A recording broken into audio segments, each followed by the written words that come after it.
Good morning. Can everyone hear me okay? Okay, good. Well, it's a great pleasure to be with you this morning. My name is Garrick Heilman, and we've got an incredible event for you today. I think first order of business is to really congratulate the organizers on assembling what I think is one of the finest lineups for a conference that I've seen, certainly in recent times.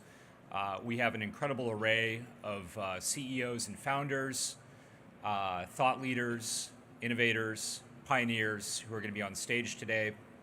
And really, as your chair today, my role is to kind of get out of the way and let you interact with this incredible group of people that are going to be presenting here on this stage. And if there's any need for me to prompt a question or stir the pot to get the conversation going, that's of course what I'll do. But I think we've got a great lineup, and it's really going to be an amazing event today. So since I'll be with you throughout the day, in fact, I'll be presenting some new research this afternoon, so I don't want to say too much here before we get to Brendan. You'll hear enough from me later. I do want to briefly just introduce myself and talk a little bit about what I've been working on recently. So I wear a few hats. I am the head of research at Blockchain.com. Blockchain is, I think many of you know, is the world's leading provider of wallets. We have a non-custodial wallet that has 21 million wallets that have been created. So it's one of the, it's really the largest wallet that's been deployed to date. And also you may know us from our leading explorer, our Bitcoin blockchain explorer, and our charts and our data that we have on blockchain.com. We recently migrated from blockchain.info to one site, now blockchain.com. I also co-founded a data and research platform called Mosaic.io last year. And you may also know me from my academic research at the University of Cambridge and the London School of Economics, where I still hold research and teaching positions. So the unifying theme for the work I've been doing in the number of years I've been involved with cryptocurrency and blockchain technology is really research and data. And it continues to be a very significant challenge for the space. One of the things that many of us, of course, are trying to facilitate is bringing more institutions, more hedge funds, family offices, more sophisticated investors into the blockchain ecosystem. And in order for that to happen, there are pieces of infrastructure that really need to be put in place, including high quality data and high quality research.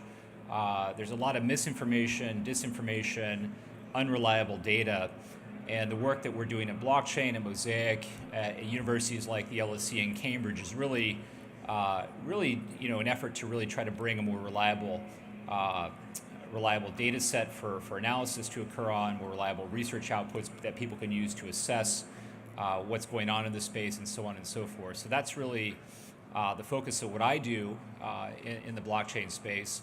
And I'm really looking forward to sharing with you for the first time publicly this afternoon a new piece of research that we are publishing today on stablecoins, which is a really exciting category in the crypto asset ecosystem. So this afternoon I'll be sharing some new data and findings from a major new report, just under 100 pages. We managed to keep it under 100 pages on stablecoins. So look forward to sharing that with you this afternoon. So without any further ado, I'd really like to give the stage over to Brendan here, who is the founder and CEO of Block One. Block One, as many of you I think know, completed a record-setting crowdfunding this past year. I think the number came in at over 4 billion. Is that, or was it 5? Yeah, 4.2. 4.2 billion. I mean, nothing in history comes close to the amount of money that Block One successfully raised for the U.S. network. So we're really fortunate to have Brendan here to talk with us about EOS, and he's also going to be doing an Ask Me Anything session after his prepared remarks, and he's promised me that no question is off limits. It's going to be a no holds barred session. You're free to ask about anything, any of the recently announced news about EOS and the launch and so on and so forth. So go ahead and fire away. But without any further ado, Brendan, please take it away. Thank you. Thank you. Thank you very much.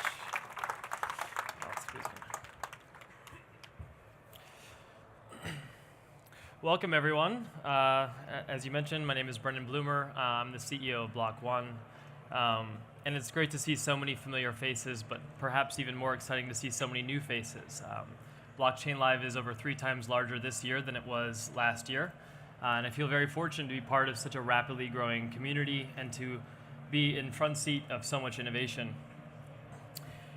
So over the course of the day, we're going to hear from many technicians, entrepreneurs, and academics at the forefront of blockchain innovation, all of whom look at this space from very different perspectives and with differing views on what blockchain is, represents, and can be.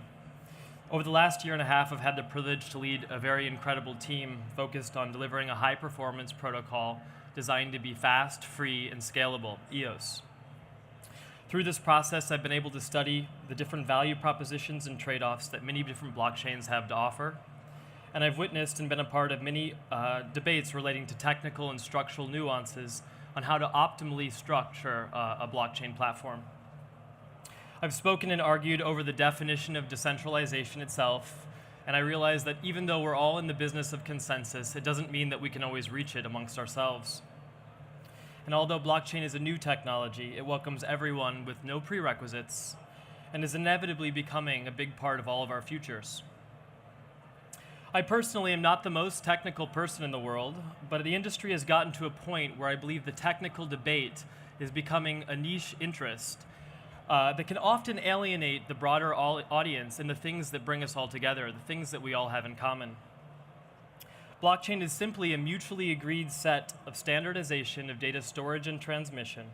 It's a set of constraints that developers agree to abide by in order to obtain security, auditability, and interoperability. Blockchain is to data, in some ways, what regulation is to society. Perhaps this is why, superseding the technology itself, blockchain has become a movement. A social and economic movement, and we're all united by the common understanding that this is revolutionary technology that offers promise of a more transparent, efficient, and interoperable world. A promise that large organizations are not only run just on the behalf of shareholders, but run for the users themselves, safeguarding their privacy and driving values back to those that create it. A promise that large networks of anonymous collaboration may yield more grand and efficient outcomes that defy the limits of what we even understand is possible today. A promise that hidden adversaries may no longer hide through obfuscation, and transparency may usher in a new era of equality and accountability.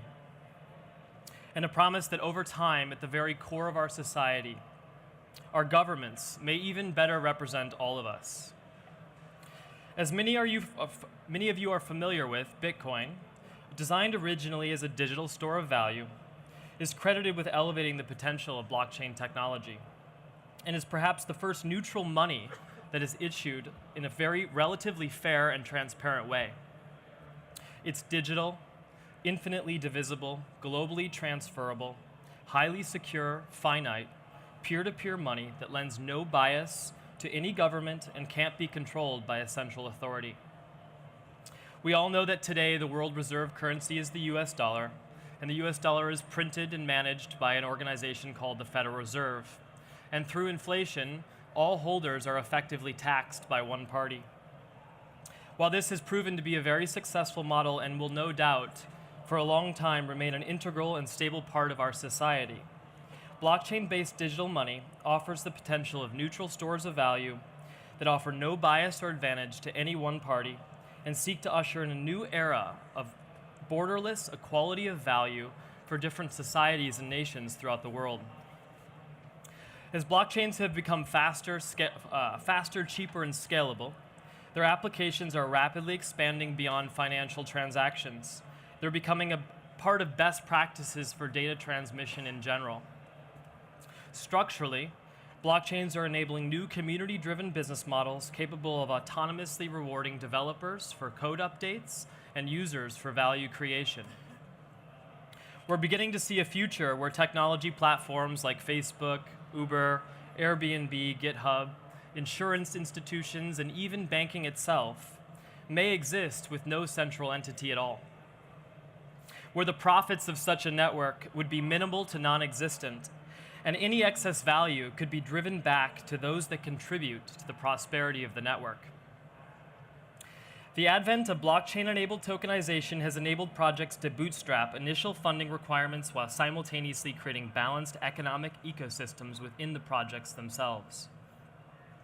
We're moving from an era of working around the constrained limitations of fiat currency to bringing the currency into the product design itself. In a social network that rewards users with tokens for content creation and requires advertisers to purchase those tokens, an economic loop is closed and the value is driven back to the users opposed to traditional shareholders. Shareholders, as we currently understand them, are in many cases beginning to represent pricing inefficiencies, and it may yield them less competitive to projects with perfectly priced goods and services. All countries are different, but today, many of them require accredited investor status in order for individuals to take part in most financial opportunities. One example of accredited investor status is a net worth of at least 1 million USD, criteria that very few people are able to meet, which excludes most people on the basis that they are not even wealthy enough to participate. I will note that in most cases, those same individuals are able to participate without any limitation in state-run lotteries, casinos, and most forms of recreational gambling. However, tokenization offers a promise for consumers to store value in projects that they know and understand. Projects they can actively engage in to drive their own personal prosperity. We all have friends that are quick to adopt the next cool thing, that clothing brand that isn't widely known, that they proudly display as a signature of their unique and original style.